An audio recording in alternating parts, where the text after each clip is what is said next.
Jadi yang sudah menjadi kebiasaan kita ya Pak ya, Bapak Ibu ya. Jadi di sini suatu pola sikap yang sudah menjadi sebuah kebiasaan kita sehingga menjadi sebuah budaya. Jadi menjadi habit, kebiasaan itu sebetulnya. Nah, ada yang positif, ada yang negatif.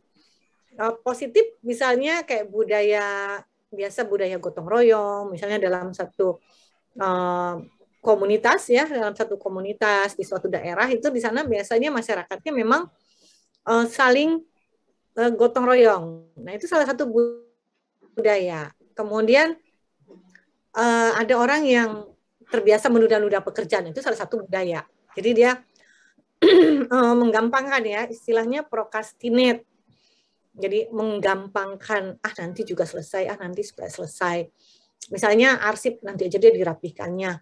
Sehingga akhirnya menumpuk. Nah, itu budaya, itu salah satu budaya. Jadi ya, adalah suatu pola yang menetap, itu menjadi sebuah kebiasaan. Ini kalau orang-orang kebudayaan ini udah hafal sekali apa itu budaya. Nah, ini berkaitan dengan lingkungannya. Jadi dibentuk oleh lingkungannya. Kemudian berdasarkan kebiasaan juga, berdasarkan pengalaman juga. Pengalaman yang dia dapat dari masa kecil sampai dengan masa besar.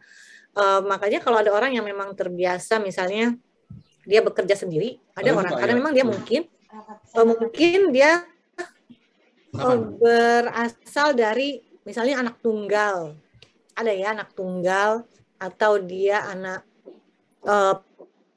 pertama, sehingga terbiasa mandiri, terbiasa tidak bekerja dengan orang lain, sehingga nanti itu akan mempengaruhi pada saat dia dewasa. Itu kalau di konsep tumbuh kembang, ada istilahnya konsep tumbuh kembang. Nah, itu akan mempengaruhi budaya kerja seseorang. Jadi dia sudah terbiasa apa-apa sendiri, itu dimulai dari lingkungan. Dan itu menjadi sebuah kebiasaan. Akhirnya berdampak terhadap budaya kerja juga. Tapi biasanya ini akan bisa dirubah dengan kebiasaan-kebiasaan, akhirnya akan bisa dirubah. Nah, jadi mungkin Bapak Ibu semua aman ya pada saat menjadi kelihatan lambat kerjanya, ada yang cenderung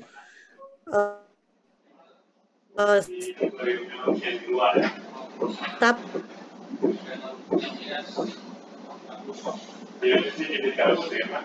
yang dengan proses dia tumbuh dan berkembangnya. Jadi ini bisa akhirnya dia akan bisa dirubah kalau dia sudah mulai bekerja, mulai bersosialisasi dengan orang lain, karena kalau dia tidak berubah, maka dia tidak bisa beradaptasi dengan lingkungan kerjanya. Itu dia akan menjadi orang yang aneh, seperti itu. Nah, ini tadi kerja ya. Makna kerja itu ada yang bilang hukuman, karena mau nggak mau dia dipaksa kerja, gitu ya, dipaksa kerja. Yang sebetulnya dia ya udahlah, saya akhirnya kerja karena kalau saya nggak kerja nanti bagaimana saya harus menghidupi anak istri saya, bagaimana saya ada. Jadi akhirnya bekerja itu merupakan suatu keterpaksaan karena dia merasa aduh kenapa saya harus bekerja, seperti itu. Kemudian ada orang yang bekerja itu merasa sebuah beban, merasakan sebuah kewajiban. Nah, ini ada juga orang yang bekerja sebagai sumber penghasilan tadi. Sumber penghasilan ya kalau dia nggak bekerja ya dia nggak punya penghasilan. Ada juga orang yang bekerja karena gengsi. Jadi sebetulnya dia kerja ya karena gengsi aja sih, begitu ya, karena prestis gitu. Pada dasarnya dia nggak bekerja pun sebetulnya misalnya dia sudah ada misalnya warisan dari orang tuanya, tapi karena dia gengsi nanti kalau dibilang dia hanya mengandalkan warisan, akhirnya dia hanya bekerja ya sekedar prestis aja. Kemudian aktualisasi diri, ada orang yang karena aktualisasi diri dan ada yang orang bekerja itu dengan panggilan jiwa, ada memang panggilan jiwa ya. Kalau saya mendengar panggilan jiwa jadi ingat masa lalu ya, masa lalu. Nah, jadi bukan bekerja dulu kuliah, terpaksa ya. Waktu dulu kan saya jadi perawat, tes di perawat itu biasanya kan ditanya, kita ada wawancara, kenapa masuk perawat? Supaya diterima, akhirnya ya terpaksa berbohong, adalah panggilan jiwa, padahal bukan jiwa saya sendiri, yaitu jiwa ibu saya, jiwa. Akhirnya membohongi jiwa, Bu ya. Jadi karena kalau udah dikasih tahu kalau kamu wawancara ditanya kenapa ingin jadi perawat, jangan bilang karena saya males gini, nanti nggak diterima. Tapi kalau kamu bilang panggilan jiwa karena memang saya suka merawat orang lain, nah itu biasanya nilai plus. Ya udah jadi ikut-ikutan ya, padahal itu panggilan jiwanya jiwa tetangga, jiwa orang tua gitu ya. Nah, ini ada orang yang bekerja seperti itu. Ada memang panggilan jiwa, dia bekerja ya yang orang sering sebutnya dengan passion, ya passionnya. Ada orang yang karena dia senang aja begitu bekerja seperti itu. Kemudian ada yang pengabdian. Kalau kita lihat social worker itu kan dia bekerja karena pengabdian. Yang bekerja di panti-panti sosial itu mereka karena pengabdian. Padahal kalau dari sisi gaji itu nggak seberapa, tapi mereka sangat totalitas dalam pekerjaannya. Mereka merawat orang lansia, merawat orang gangguan jiwa yang tidak dikenal keluarganya, gitu yang di panti-panti sosial. Kalau Bapak Ibu semua pernah ke Panti Laras itu daerah apa itu namanya Ceger ya Ceger Taman Mini ke sana itu kan ada namanya Panti Laras. Nah di situ tuh ada orang-orang gangguan jiwa yang dibuang ke bukan dibuang ke jalanan, keluarganya nggak tahu gitu, nggak diterima keluarganya, jadi dia kelayapan di mana-mana, digaruk oleh Satpol PP dibawa ke sana.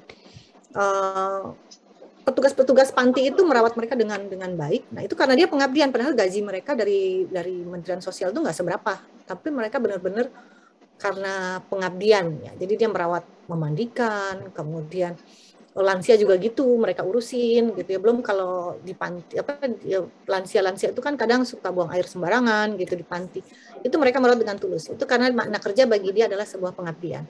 Kemudian untuk hidup, bahwa kerja itu adalah bahwa kita kalau tidak bekerja, makna hidup ini banyak ya, bukan hidup karena dengan bekerja orang hidup, bukan. Ada yang dengan dia bekerja dia bersosialisasi dengan orang, dia punya semangat lagi sehingga dia merasa lebih hidup ya, seperti itu.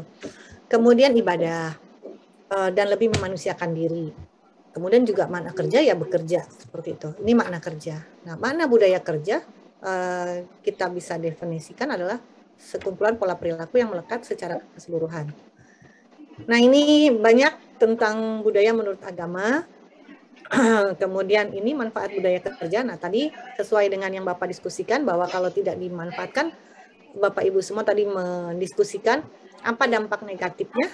Itu tadi, kalau kita tidak melakukan tidak adanya budaya kerja, maka di instansi itu nanti akhirnya komunikasi menjadi tidak baik, tidak adanya kerjasama. Yang ada dalam suatu organisasi itu adalah antar bidang, antar teman, itu bukan lagi kerjasama, tetapi yang ada adalah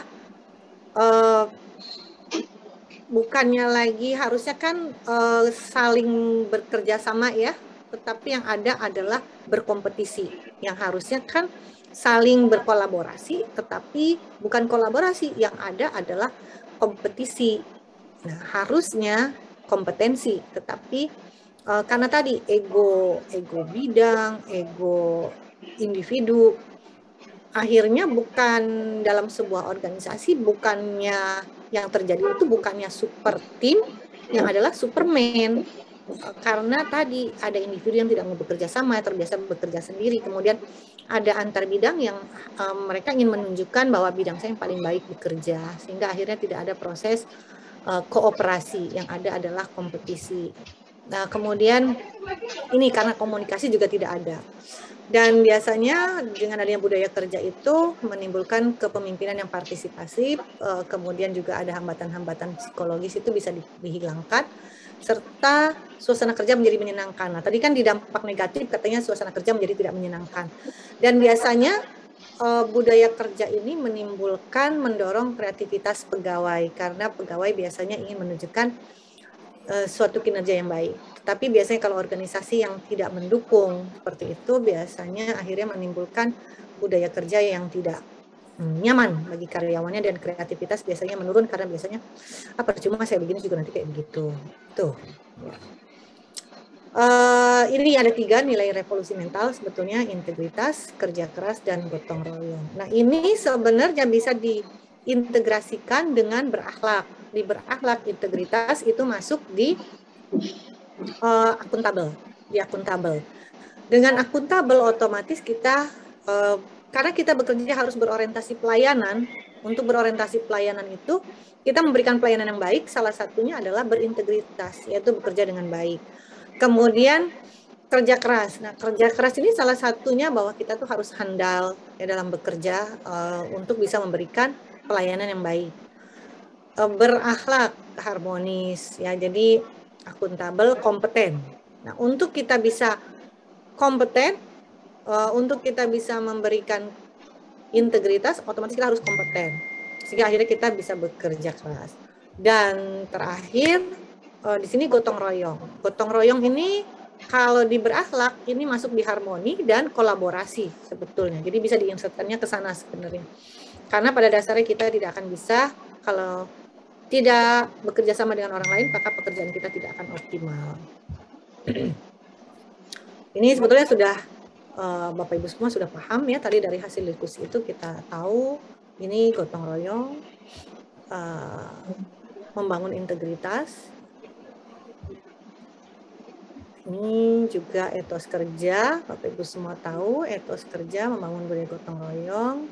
Nah, kita akan, sudah bukan aneka lagi, sudah diganti berakhlak. Nah, kemudian bagaimana dengan hubungannya dengan tata nilai Kemendikbud? Bapak Ibu semua nanti materi kode etik ini akan diperjelas lebih baik. Nah, yang pasti budaya kerja revolusi mental ini semuanya harus diintegrasikan dengan tata nilai Kemendikbud. Ada 7 ya tata nilai Kemendikbud ini. Nah, ini semua yang harus dilaksanakan oleh Bapak Ibu semua, dan saya yakin Bapak Ibu semua sebagai pegawai Kemendikbud Ristek sudah memahami tentang tata nilai ini. Ada 7, integritas, kreatif dan inovatif, kemudian inisiatif, pembelajar, menjunjung meritokrasi. Jadi di sini Bapak Ibu semua, saya yakin waktu jadi eselon 3 semuanya sangat memberikan reward terhadap karyawannya atau staf-stafnya. Kemudian terlibat aktif di sini, selalu berpartisipasi dalam kegiatan apapun dan selalu memberikan sesuatu dalam bekerja itu tanpa pamrih. Itu yang ada dalam tata nilai budaya kerja Kemendikbud Ristek.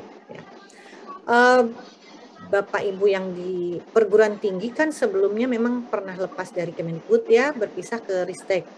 Kemudian kembali lagi ke Kemendikbud. Nah, ini 7 hal ini yang harus kita laksanakan sebagai pegawai Kemendikbud Ristek Dikti, dan ini terintegrasi dengan core value yang baru yaitu berakhlak. Salah satunya adalah akuntabel. Di dalam akuntabel itu otomatis kita harus menunjukkan integritas supaya kita akuntabel. Kemudian juga kita diminta untuk kreatif dan inovatif, ada inisiatif supaya kita bisa memberikan pelayanan yang baik. Kemudian supaya kita kompeten, otomatis kita harus menjadi pembelajar. Salah satunya adalah untuk supaya kita profesional.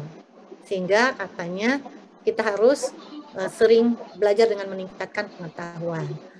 Kemudian terlibat aktif.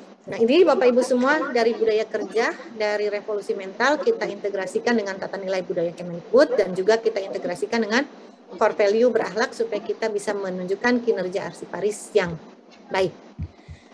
Ini materi dari budaya kerja. Ini yang harus dilaksanakan oleh Bapak Ibu semua. Penjelasan dari ya. Silakan Bapak Ibu semua.